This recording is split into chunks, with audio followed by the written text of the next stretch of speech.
Welcome to Women and Resistance, a powerful podcast where we honor the courage, resilience, and revolutionary spirits of women across the globe.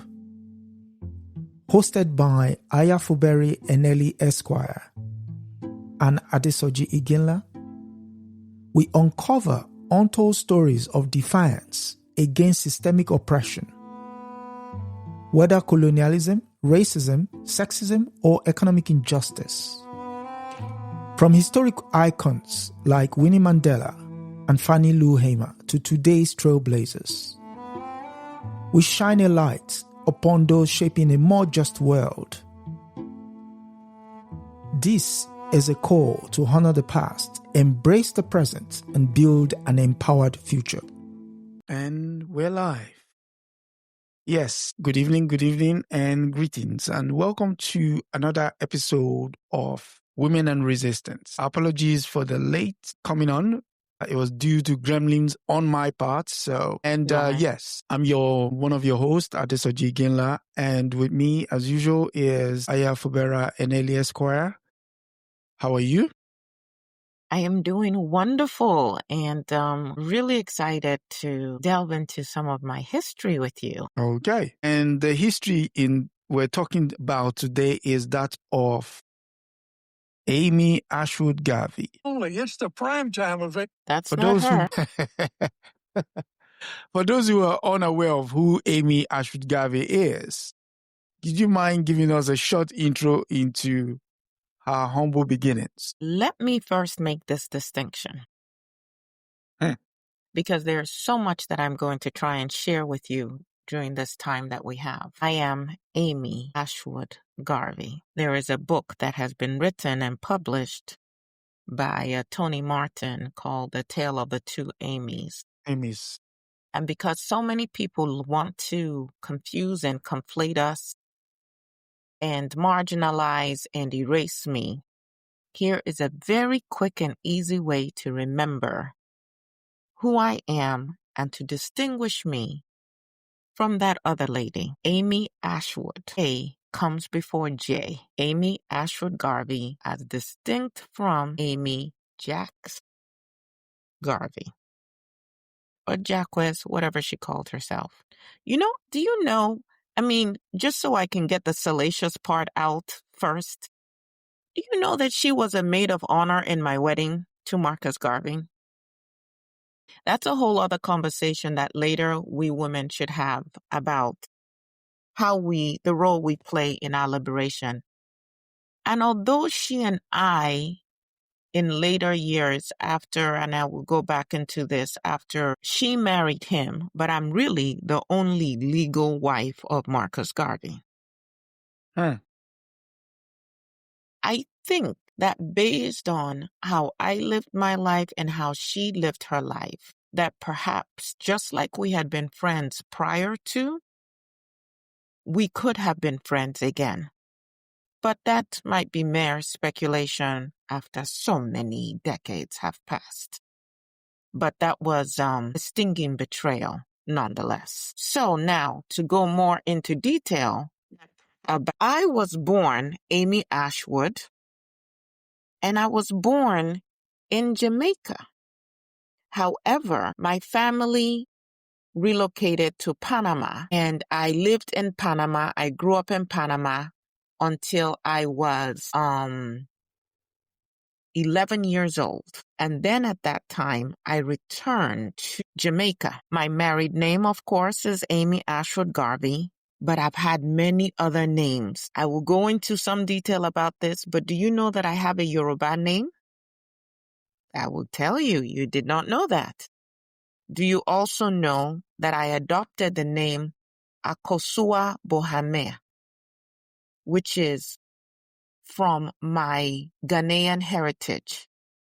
Because in my lineage, my great-grandmother talked to me and told me about how she was kidnapped, stolen from her people. Human trafficking is not a recent thing and was brought to the Caribbean. And she told me about my heritage, which was very important to me because as a little girl, I was attending a school and a teacher attempted to kind of be dismissive towards who we were as Black people and that we didn't know our lineage and just relegating us to people who had once been enslaved. And I was very bothered by this. I spoke to my father, and it was then that my father took me back to go and have this conversation with my great-grandma that allowed me to understand the history that we came from. And of course, that drastically changed my understanding of who we are and my lifelong commitment to what was then coined Pan-Africanism, but understanding that Black people across the diaspora, all people of African descent, that we are connected, we have one struggle, our liberation is one. So I was born January 10th, 1897, Port Antonio, Jamaica. My parents were Michael Delbert Ashwood, and my father was a successful Black Jamaican businessman. So I grew up middle class, and it's important for me to share this because you will understand how the family that I originated from actually was instrumental in the beginnings of UNIA, the United Negro Improvement Association. So like I said, I discovered that I was of Ashanti descent and that my mother, Madrina Ashwood Nate Thompson, was a daughter of a mixed race Haitian woman. See where these connections cannot. Whenever I see today the children of Africans vying and arguing amongst ourselves, it is a mark of ignorance. So my mother, Madrina Ashwood, who was a daughter of a mixed-race Haitian woman, that grandmother had migrated to Jamaica in the mid-1800s. So I grew up very aware of a kind of racial hierarchy even within systems. And of course, I was a dark-skinned woman. And I had an understanding of how what we now call colorism even impacted the fortunes of Black people and particularly Black women even then. But I understood how these racial hierarchies configured into the Caribbean and the legacies of colonialism that had shaped my own family. The migration and settlement in Jamaica, and even after that, I moved to Panama, which was during the height of the Panama Canal's construction. And so I actually started my education in a place where I learned to speak Spanish as well. It was a Methodist school, right? So when you study me, when you study anybody, when you study yourself, very important to try to get beyond just the surface of what you think you know and to ask questions because the connections are there. We are so interwoven, and you will see how this understanding of how connected we are shows up in things that I did later on in my life. So it returned to Jamaica, and I attended what was a prestigious school at the time, the Westwood High School for Girls. They are the only place at this time that have really tried to acknowledge me. They have a center named after me at the school. Of course, I have a blue plaque now in London at the place that I used to live. But again, more that I might get into or that you might go and study yourself. And that school, Westwood High School, was known for rigorous curricula. And it was inclusive of children, students from everywhere, regardless of color, regardless of class or religion. And it was at a time when most Jamaican schools denied children based on their color of their skin. But it was here that I thrived. I was always a very brilliant, forward-thinking individual. It was also here that I really got what, people now backtrack and want to call me a feminist. At no point did I call myself that. That is a modern, the late 19th century, early 20th century, maybe 20th century, 21st century. That's when you people have really been adopting all of these things. That wasn't something that I called myself, but I understand where they were coming from in that I advocated for women. So I told you about this conversation I had about 12 with another teacher, and all this notion about we were just slaves, and understanding that my history predates slavery was something that radically changed how I saw myself in the world. And I believe a history we must teach to other kids, to other children. All African children should understand who they really are, because it changes how they see themselves. It changes what they do in the world. So this was my grandmother who explained this history for me. It's important too for you to note that one of the things that was important to me was not to separate what we would call intellectual work from grassroots activism or from the culture that infused our people. There cannot be a division based on religion or class, and certainly not on gender. And that is something that continues to rear its ugly head over and over again in our community. I was very focused on how political leadership should be creative and grounded in the experiences of people, the lived experiences of people, not some pie in the sky kind of conversation, but how do we bring this and make it relevant to our lives? So for those of you looking to organize today, are you just talking amongst yourselves and using language and the books you've read, which are certainly necessary and impressive? Or are you making the connection in very creative and relatable ways to how people live every day? Can the janitor understand where they fit in and the importance of their resistance, as well as the sex worker? I used to have a hostel in England, in London, and in this place, we had students from Africa. It was very hard for Africans to find a place to live. We had women who were sex workers. We had men who were working construction. It was important to acknowledge the humanity of everybody. So again, let me say this part and get it out of the way, because of course it is part of my name. It's important. I was 17 years old. And there was not much you could tell me.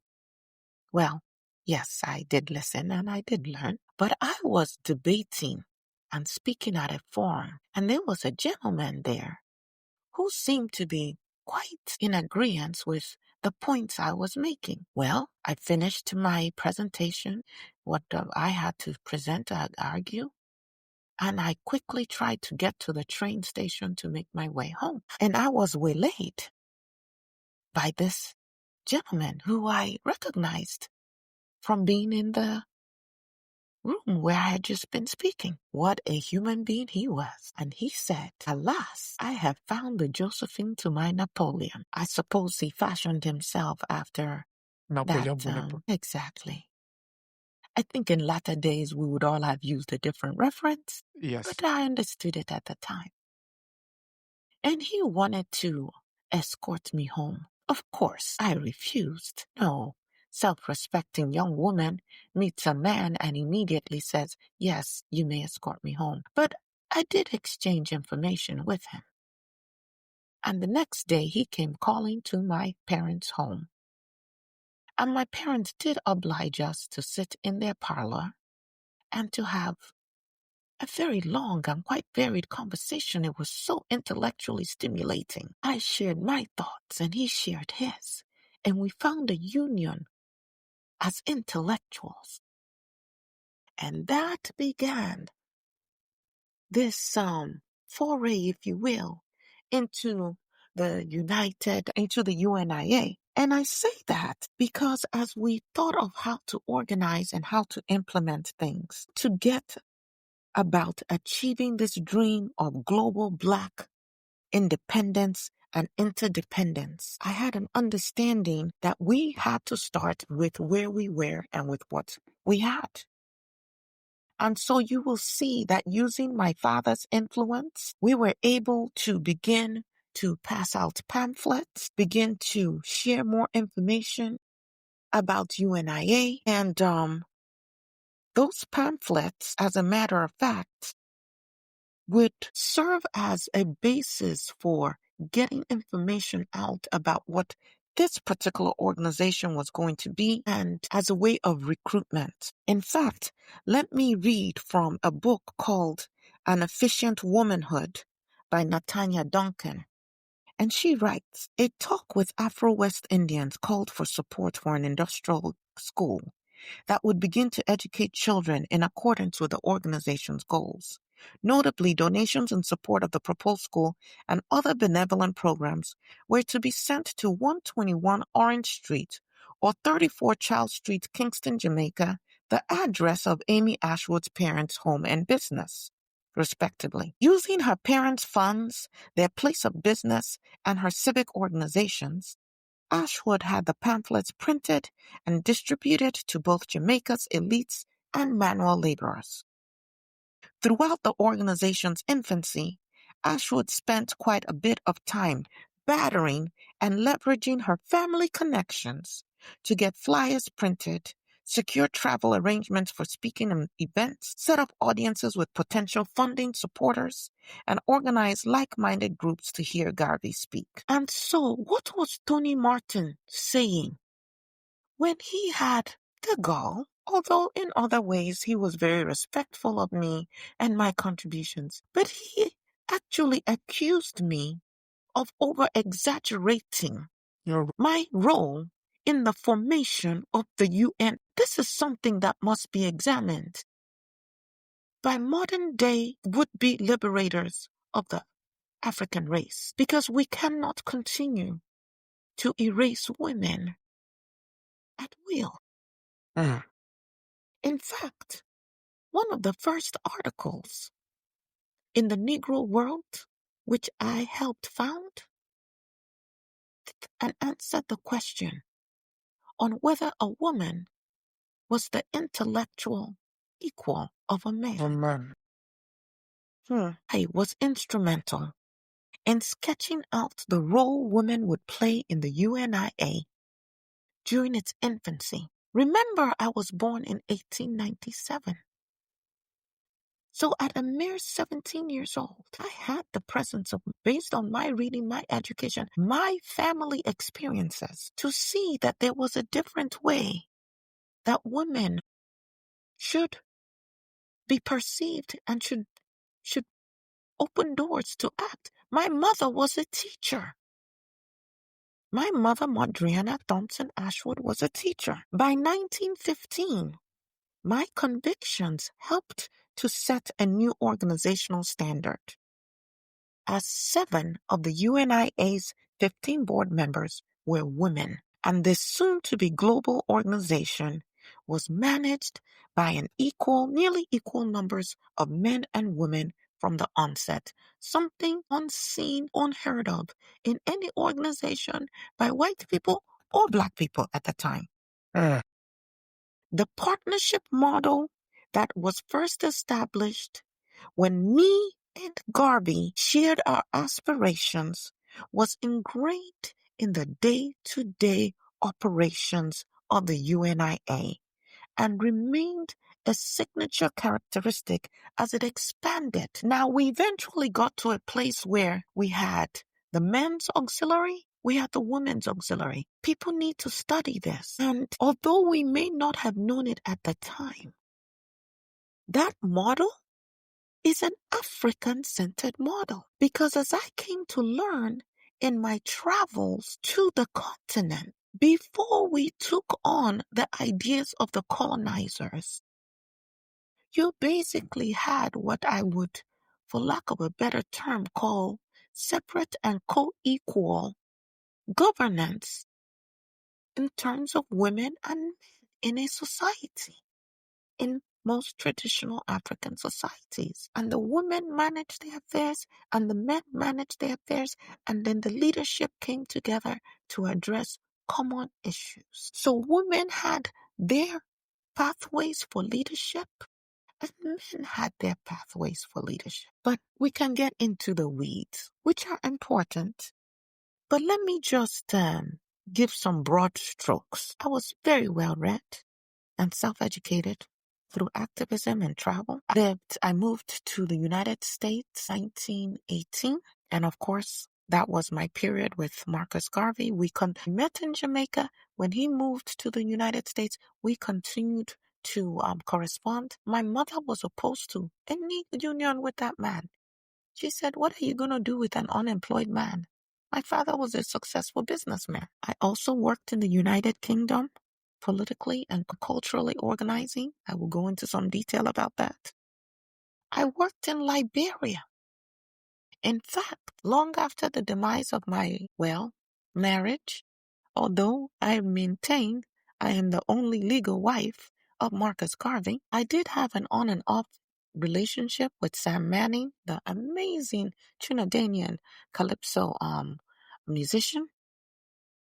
But there was a time in Liberia where the president, President Tubman, was very much enamored with me, and he sought to make of me a respectable woman. He proposed marriage, and I understand that the UNIA also proposed this idea of, the somewhat of a politics of respectability, how women should carry themselves, and certainly being married and being mothers and taking care of the home and bearing children was very, very important. But when I thought of my life and the freedom to come and go as I please, even though that brought about a lot of financial difficulties for me from time to time, I could not imagine subjecting myself again to being just a helpmate, the rib of a whole human being, not a whole human being myself. And so politely declined that marriage proposal. But while I was in Liberia, I published the African Journal.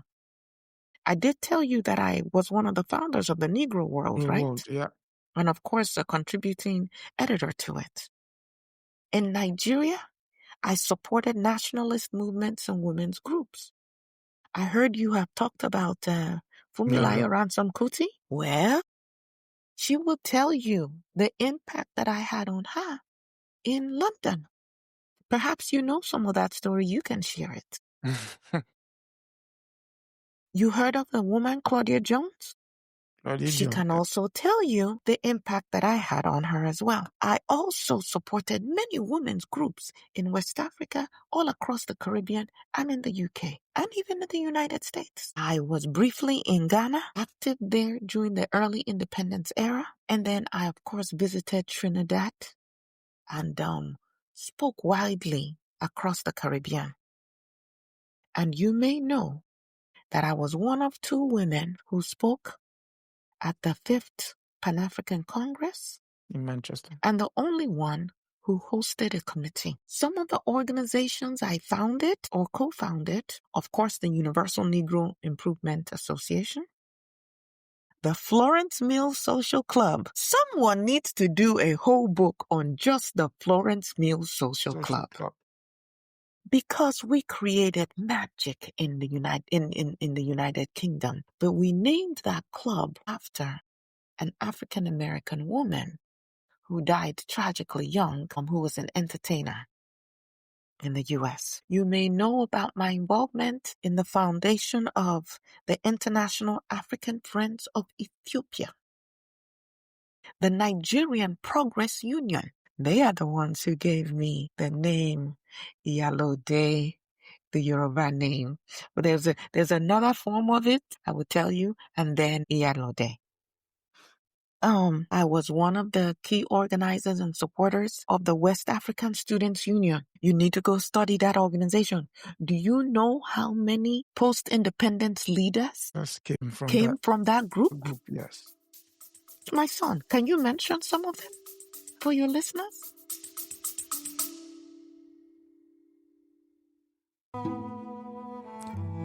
You are listening to Women and Resistance with Aya Fubara Eneli Esq and Adesoji Iginla, where we honor the voices of women who have shaped history through courage and defiance. If you're finding these stories inspiring, take a moment to subscribe, share, and support this platform. Together, we amplify the voices that deserve to be heard. Now, back to the conversation. So you have Kwame Nkrumah, you have Robert Mugabe, you have, what's his name? Oh my God, his name escapes me now. Nnamdi Azikiwe. Nnamdi Was part, Azikiwe, yes. Yes. And the influence goes on. So I actually was pregnant at one time. Yes. I had the nerve to say it was not his child. I don't have to argue all of that at this point. What is done is done. But during the time that he left our marriage, moved out within 6 months of our marriage, though we had courted for 5 years before that, suspected him of cavorting with that other woman. And of course, my suspicions were proven to be true, because no sooner did he supposedly divorce me, he married her. But while my wedding was very public, he did theirs in a very private way, perhaps out of, I don't know, you can fill in the gaps. So supposedly he got the divorce in July of 1920. In June of that year, I had a miscarriage from the stress. When I went to convalesce with I was being taken care of by some of our UNIA members in Canada. I just simply told them that I had an appendectomy because I was a private woman to some extent. Of course, Garvey and Marcus and I, we were under surveillance by the FBI. I hear you've been studying a lot of women. Have you noticed that almost, if not every single woman, was under some kind of scrutiny or some attack by some, or her body being policed or something by some governmental body? Correct. So the FBI surveilled me and had all kinds of files and things of that nature. It's a very stressful time, and I lost that child. I never had any other biological children, but of course, I influenced and had many children in other ways. I also was a founder of the London Afro Women Center. We eventually called it the London People's Center because I understood the importance of embracing our needs collectively. And although we primarily worked with and served women of African descent, I had allies and people that I worked with who were of other persuasions, as long as they were invested in the work that we were trying to do. I also founded the Pan-African Women's Liberation Network, helped to co-found the African, the journal in Liberia. I edited and wrote for the African. I contributed to the Negro World and other Pan-African journals. As I said in 1945, I delivered that keynote address at the 5th Pan-African Congress, and I brought women squarely into the conversation, speaking particularly about the needs of Jamaican women. I also talked, provided talks, conversation speeches on Black women's leadership, decolonization, Pan-Africanism, and African unity. So, could I have supported myself through some of these things that I was trying to do? Well, again, this is a portion of my life that most of you may not know, but I'm very glad to share with you and excited to invite you to even go further and research some more. So I used to write plays, and my first play was called, it was my first critically acclaimed and financially successful play, was called Hey, Hey. This was in 1926. The play's plot centered on the misadventures of two men, Black men, of course, who are put out of their homes by their wives. And they decide to go to Africa to find women who match their rib. When they arrive in Africa, They find their rib mates who turn out to be the wives who put them out in the first place. The point I was trying to make is that while our troubles have taken us all across the globe, when you return to the life giver, Mother Africa, that is where you find truth. That is where you find happiness. That is where you find peace. And that is where you are able, grounded in that culture, to recognize and reclaim what you've been searching for, which was there all the time. So you always had these women and you saw them as, oh, your enemy, or they're not playing their helpmate role, because you had a skewed way of looking at them and looking at yourself. Well, I was clear about whom I wished my play to speak for. And 2, that play was later revamped with 25 characters. It traveled all across after the United States, after a very successful run in Harlem. And after Hey Hey, I then had another play called Do That Thing. I don't know whether that's where Spike Lee got the idea for Do the Right Thing. Yes. I don't know, maybe. And then I wrote a play called Brown Sugar. And I think you people have a movie called Brown Sugar now. Yeah. That was in 1927. And then I wrote another production called Black Magic. On the heels of Hey Hey, my next play was slated for Broadway booking, after which the play would tour South and Central America as well as Cuba. I could tell you more about these plays, but let me leave something for you to go and research yourself. But it was important that I find ways to take care of myself, because our divorce, as he claims, because I'm still the one and only legal wife, was so acrimonious. This man accused me of everything. When he was finally accused of embezzlement, they wanted to pin everything on me. What a sad day. And then there were stories planted about my infidelity and how I may have had another lover in Panama and the child wasn't his. So the very organization that I helped found and establish, I was for all intents and purposes excommunicated from. I was the secretary of the UNIA when it started. I was one of the directors of the Black Star Line, which I helped to put together. Understand again my background, watching my father as a successful businessman. And then understand Marcus Garvey's background.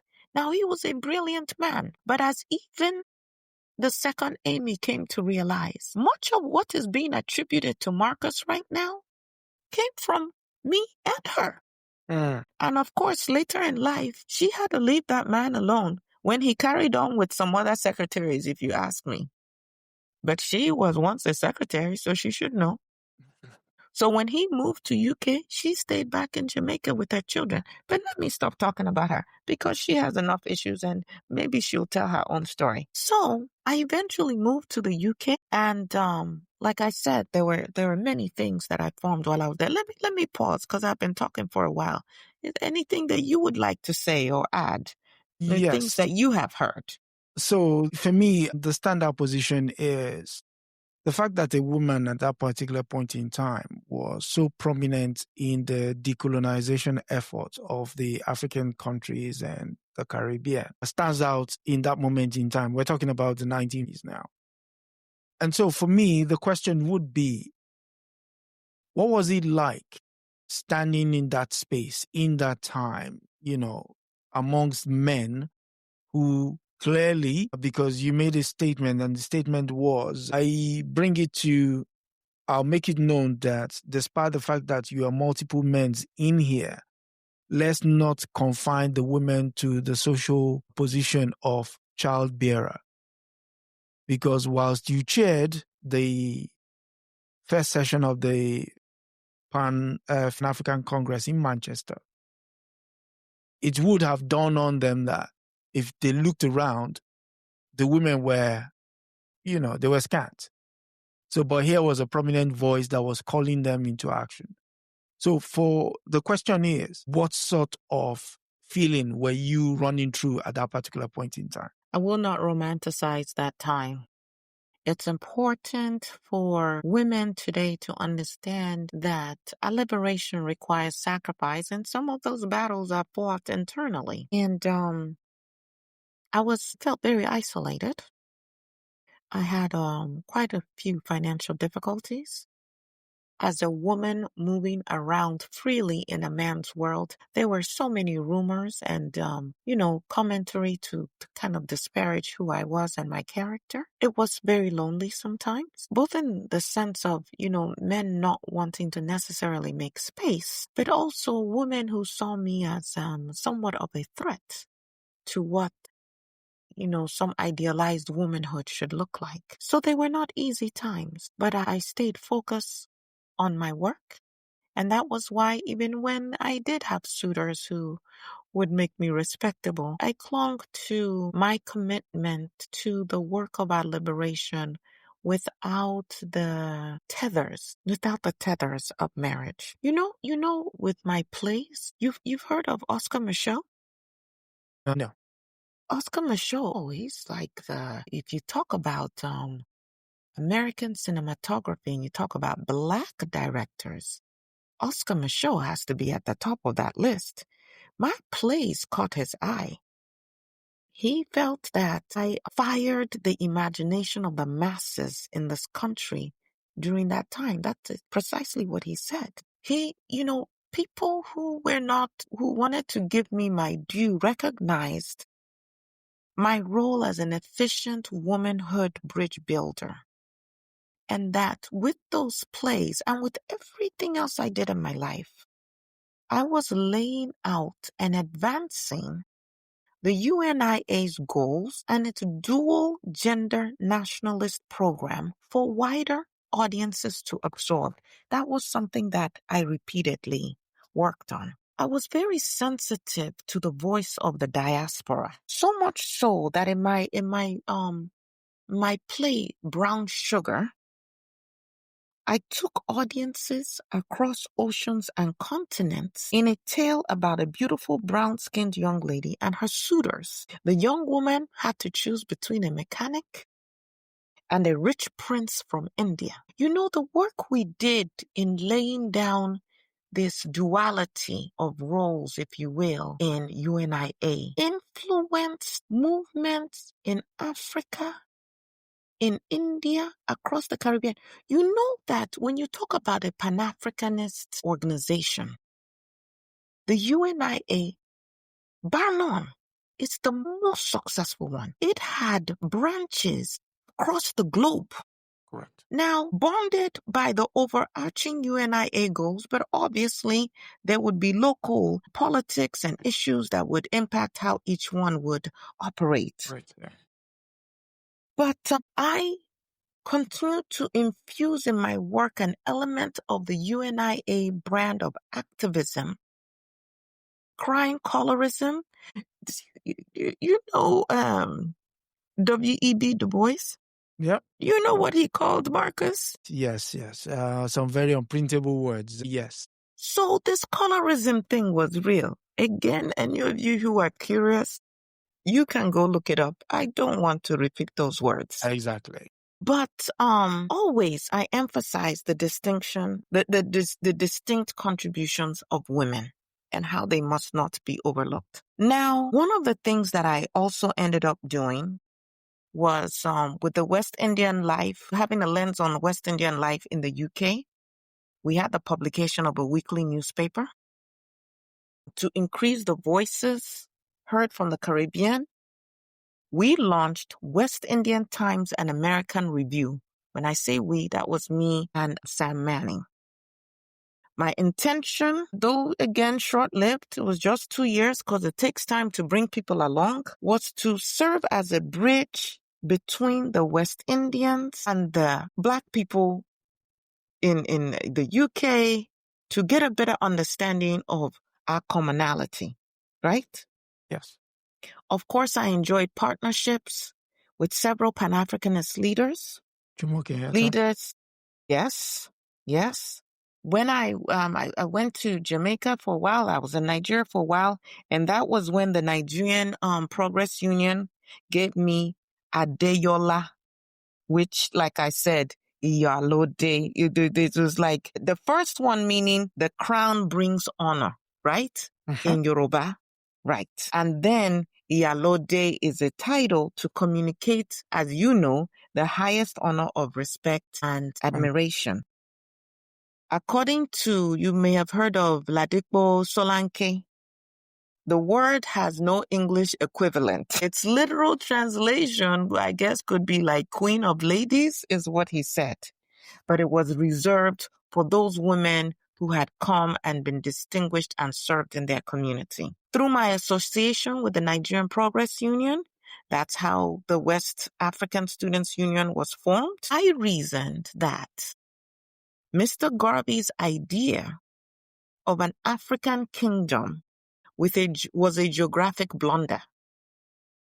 You know, again, always I upheld the original goals of the UNIA. But although we may have very noteworthy and, goals that we should pursue, sometimes our personalities and our egos can get in the way. And that is also something important for would-be leaders to study so that they can maybe curb those tendencies in themselves. So I wrote this. Mr. Garvey's idea of an African kingdom was a geographic blunder. There are too many tribes, each differing from the other in custom, so that it is quite impossible to form them into one single people. Perhaps some writers now may disagree with me. What is more, they want no Afro-Americans or West Indians as rulers over them. They want no kings or dukes or earls created over here sent there. I would like to be quite fair to Mr. Garvey, though. He has done one thing. He has awakened the race consciousness of the Negro and created the desire in him to raise his status. So again, as we study these things, even though I had a thing with the president of Liberia, this idea that some of us, because we have spent more time in closer proximity to white people, should now go and lord it over the rest of our Black brothers and sisters, our African brothers and sisters, must be reconsidered. Okay.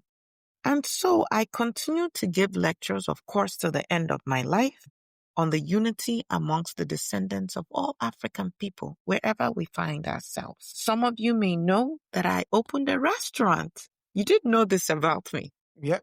I'm an intellectual. I'm an activist. I'm a playwright. I'm a producer. I'm a writer. I'm a restaurateur. I was a social worker in the real sense of the word. Of course, an organizer. Why do I say all these things? Not to be boastful, but to give anyone who is seeking permission to be everything that they possibly can. Yes. Who says you have to be limited to one thing or the other? So, 1936, I opened a restaurant at 50 Carnaby Street in Soho, London, called the Florence Mills. You know, people like C.L.R. James, they said if you wanted to go anywhere and get a good West Indian meal, Carnaby Street, and be in a space where you're respected, that's where you had to be. Carnaby Street. And the music, but you know what it did? In creating that social hub, we also created a space for conversations and for activism and for the exchange of ideas. This is where, so talking about being an efficient woman and bridge building, this is where race intellectuals from all parts of the world would gather over plates of Caribbean cuisine and music of the continent and the Caribbean, Pan-Africanists such as George Padmore, C.L.R. James, Eric Williams. They met there. They debated strategies and politics in front of students. Students didn't have to go and pay to see them speak anywhere. They were right there. Literally and figuratively picking up the intellectual crumbs for free of these great men and women. Oh, the dinner guests we had. It was amazing. It was intergenerational, multi-ethnic, and it was dual-gendered. A space that actually mirrored the stated goals of the UNIA.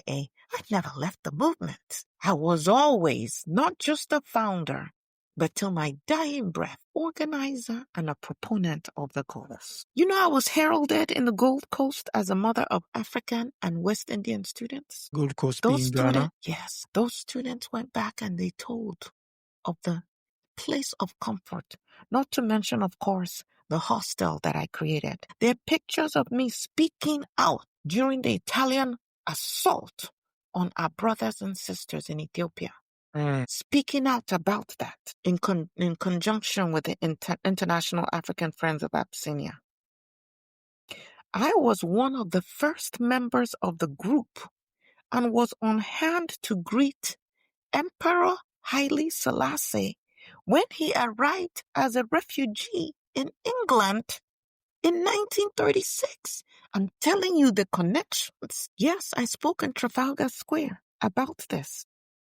I admonished imperial powers for claiming that Africans were brought from homelands to Christianize them.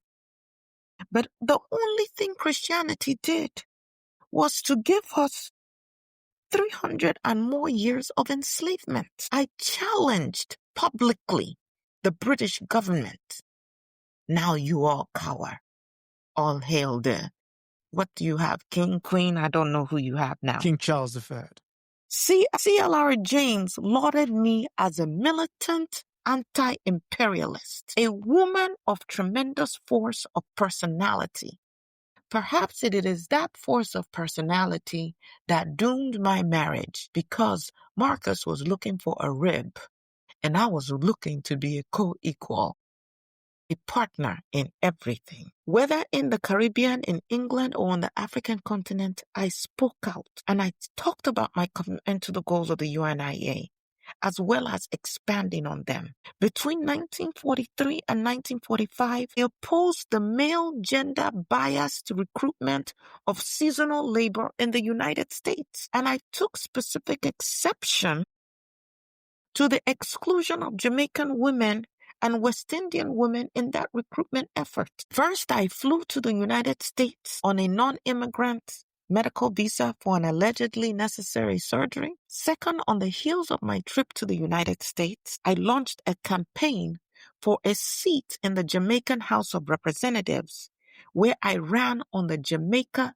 Democratic Party ticket. Many people have here and there talked about me. There are a few books that have been written about me. But when I was in Washington, D.C., I was given an audience by the Anglo-American Caribbean Commission and the State Department. My childhood and adolescence in the Panama Canal Zone made me particularly sensitive to the need for women to have assurances of gainful and fair paid employment. And I addressed this issue before 1,200 Jamaican farm workers in Connecticut back then. Where are the Jamaican farm workers today? Someone needs to go and figure out what has happened. I could go on and on, but let me share with you just some of the books that have been written for those of you who might want to do some more investigation of your own. There's a young lady who is deeply in love with me right now, and I'm very grateful for her. Although there are others who've also written about me in different journals, but Nydia Swaby has written the most recent book on me. I feel it's a fairer book than the one Tony Martin wrote. Tony Martin wrote and published a book, Amy Ashwood Garvey, Pan-Africanist, Feminist, and Wife Number One. Of course, he also wrote Race First. Tajuddin Abdul Rahim published a book called Pan-Africanism, Political Philosophy, and Socioeconomic Anthropology for African Liberation, which includes some of my work. Of course, the paper is edited by Robert A. Hill, the Marcus Garvey and United Negro Improvement Association papers rightfully include information on me. Gerda Lerner wrote a book called Black Women in White America. Carol Boyce Davis' book on Claudia Jones, Beyond Containment. Lionel Yard. This one is a harder book to find. He was a confidant of mine, had most of my papers, my personal papers. He was instrumental in getting some of those papers. Some of them are in the Schomburg. Some of them are in Jamaica. And you can also go to Ghana and find some information and papers on me as well. But Lionel M. Yard wrote a book, biography of Amy Ashwood Garvey, 1897-69, which was the year that I made my transition. And he, the subtitle of the book is Co-Founder of the Universal Negro Improvement Association. But let me tell you, when I tell this story about being excommunicated, I was not the only one. There is another individual that you might want to look at as well. She came from Africa, as a matter of fact. Her name was Adorkor Koffey, Adorkor, last name Koffey. She held no official UNIA office, but she demonstrated a style of leadership. She was a spiritual woman that electrified people, and she was so instrumental in recruiting more members to the UNIA. But after a while, Marcus Garvey felt like she was overshadowing him, at least in that area, that part where she was. And so he started a violent verbal campaign against her. And you know what happened to her? She was assassinated as she spoke from the pulpit. She had a church, a large gathering of people. She was shot in the head. And the person who they believed, she had been very instrumental in the Black Cross Nurses, which was the female auxiliary, the ladies auxiliary of the UNIA. The crowd seized upon the person accused of shooting her and killing her, and they beat that person to death right there and then. Where else have we seen this play out? When now known as Minister Louis Farrakhan, Malcolm X, and Elijah Muhammad created a very toxic environment verbally for Malcolm X. Yeah. And he too was assassinated. You might want to go look that up. Understand how isolated they try to make me. So I appreciate Lionel Yard for acknowledging me as a co-founder of the UNIA. Of course, there are documentaries that mention me somewhat. Marcus Garvey, Look for Me in the Whirlwind, that was done by PBS.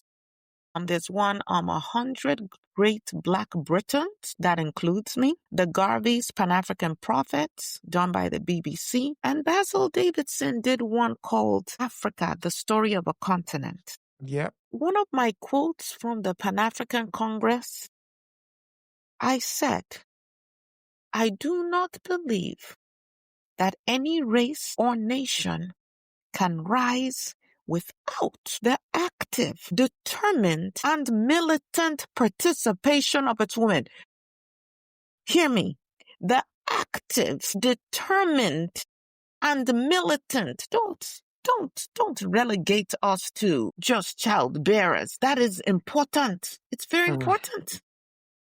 But that is not all. Of course, the FBI maintained that I had radical connections, tried to curtail my ability to secure funding and to travel freely.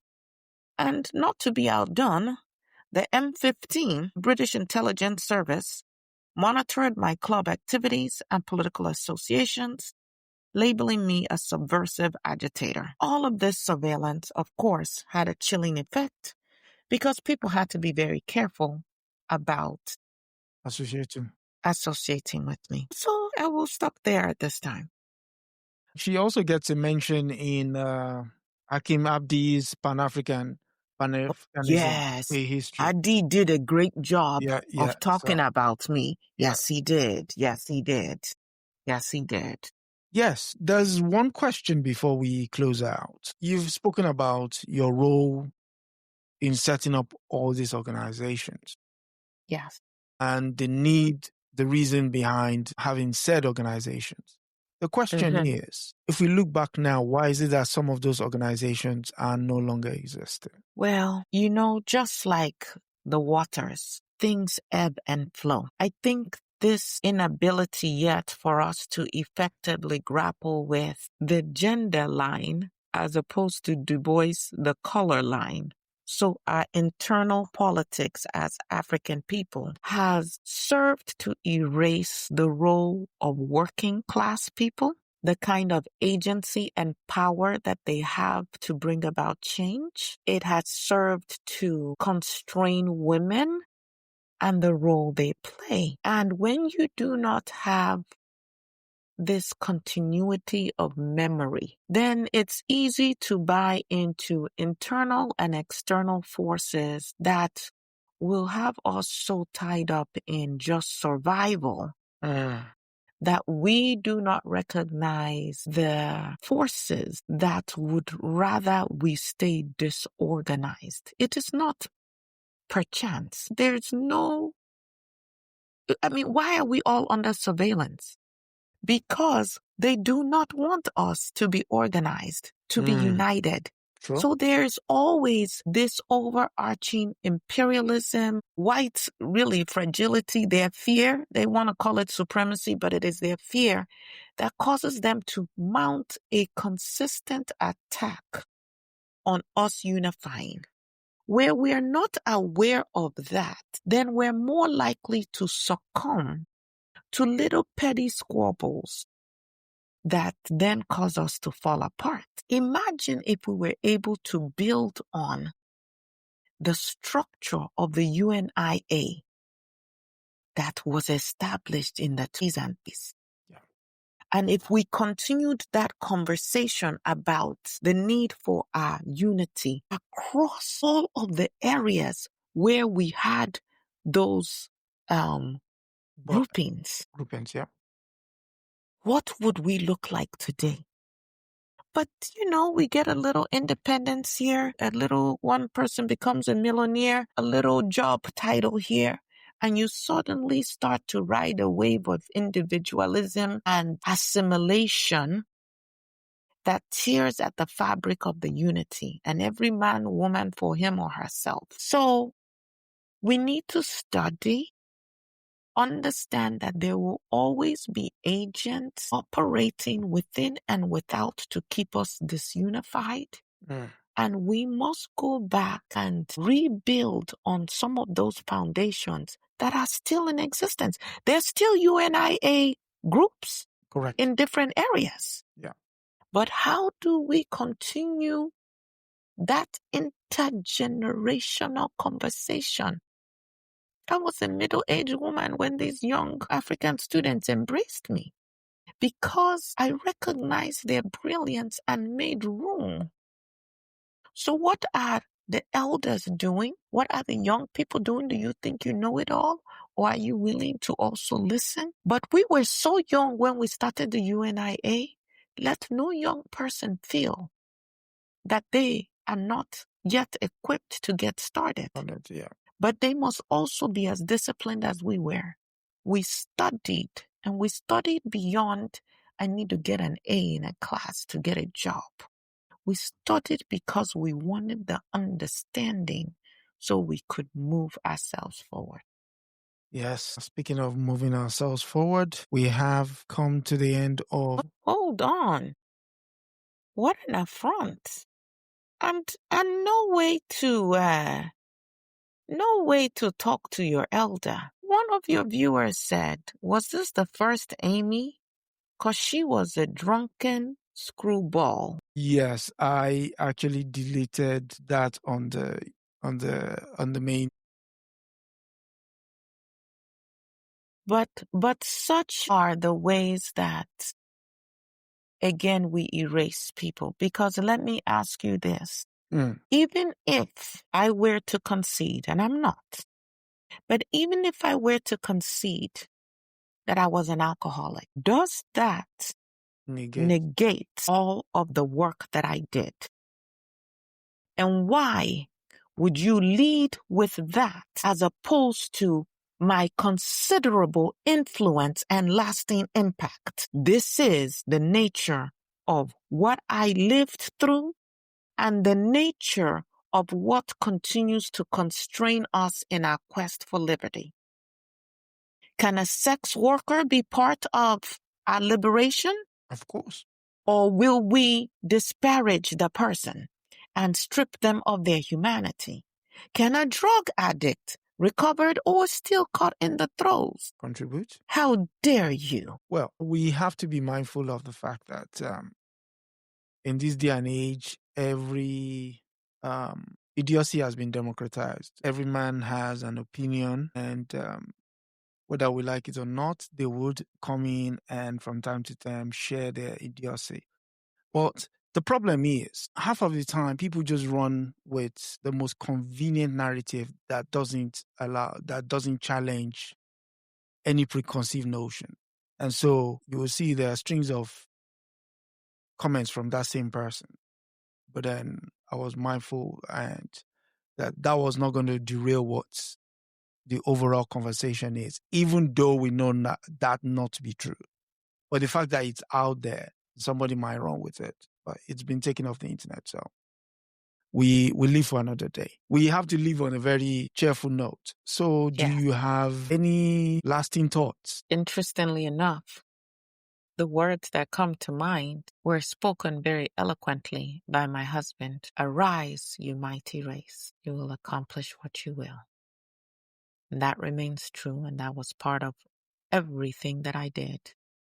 I lived that out across continents, and it is my enduring hope that the children of Mother Africa will return to their roots, will unify, and will rise up. Thank you. Thank you. On that inspiring note, we would look forward to having everyone back next week when we do, in your words, the other woman, Amy Garvey. And it just goes to show that the nature of the kind of lives we live sometimes might not be everybody's cup of tea, but still everyone's humanity still has to be respected. Yes. And on that humane note, we would say join us next week for another episode of Women and Resistance. And for this week, it's been a pleasure having you.